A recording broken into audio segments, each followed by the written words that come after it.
ఇది ఈరోజు ఆంధ్రజ్యోతి పేపర్లో వచ్చిన ఆర్టికల్ అండి. శీతల గిడ్డంగుల్లో రంగు మారుతున్న మిర్చి, ఏడాది క్రితం నిల్వ చేసిన టిక్కీల్లో ఫంగస్ కూడా చేరిక, తాలూకాయల కింద అమ్ముకోవాల్సిన పరిస్థితి ఏర్పడుతుందని ఈ ఆర్టికల్ రాశారండి. గుంటూరు జూలై 29 మిర్చి మార్కెట్లో ధర పతనమైన కారణంగా గత ఏడాది శీతల గిడ్డంగుల్లో నిల్వ చేసిన ఎండుమిరపకాయలు రంగు మారిపోతున్నాయి. ధర పెరిగే పరిస్థితి లేకపోవడంతో వచ్చింది దక్కుదలని భావిస్తూ రైతులు, వ్యాపారులు కోల్డ్ స్టోరేజ్ల నుంచి టిక్కీలు బయటకు తీస్తుంటే వాటిల్లో మిర్చి నలుపు రంగులోకి మారిపోయి ఉంటుంది. నెలల తరబడి ఒకే లాట్లో ఉండటం వలన ఫంగస్ కూడా చేరుతున్నది. దీంతో వాటి మార్కెట్ యార్డ్లో విక్రయించి తీసుకొస్తే క్వింటాల్ కనీసం 8,000 కూడా ధర రావడం లేదు. దీంతో మిర్చి స్టాకిస్టులు బావురమంటున్నారు. ఇందుకు కారణం కోల్డ్ స్టోరేజ్లో మిర్చి నిల్వ చేసినప్పుడు క్వింటాల్ ధర 18,000 నుంచి 20,000 మధ్యలో ఉండటం, ఇప్పుడు ధర సగానికి సగం తగ్గిపోవడం.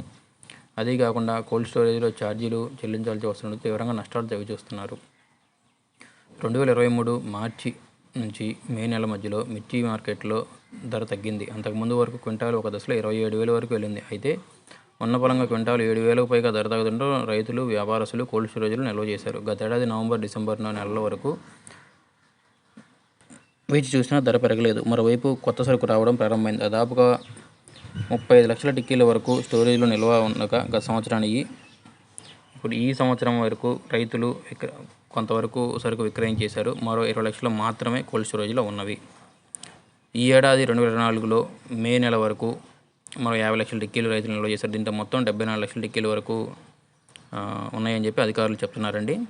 కాగా గత ఏడాది నిల్వ చేసిన వాటిలో ఇప్పుడు ఎంత ధర వస్తుంది, ఎంతగా విక్రయించడానికైనా రైతులు సిద్ధపడుతున్నారు. అయితే ప్రస్తుతం మార్కెట్లో ఉన్న ధర కూడా వాటికి లభించడం లేదు. ఇందుకు కారణం నాణ్యత లోపించడమే. మిర్చి ఎప్పుడైనా ఎర్ర రంగులో ఉంటేనే ఎగుమతిదారులు కొనుగోలు చేస్తారు. అయితే స్టోరేజ్లో గతేడాది నిల్వ చేసిన నలుపు రంగు తిరిగినాయి. సహజంగా కోల్డ్ స్టోరేజ్లో లాట్లలో టిక్కీలను తిరగవేస్తూ ఉండాలి. చేయకపోతే ఈ టిక్కీల్లో ఫంగస్ చేరుతుందండి. సో అందువలన వీటిని కొనడానికి ఎవరు ఆసక్తి చూపించట్లేదు.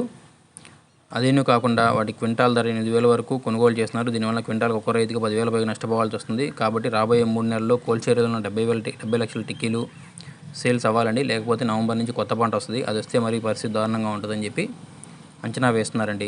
ఎట్లయినా ఎక్స్పోర్ట్ రావాలని, ఉన్న మిర్చి సేల్ అవ్వాలని, రైతులు నష్టపోకుండా ఉండాలని చెప్పి ఆశిద్దామండి. Thank you.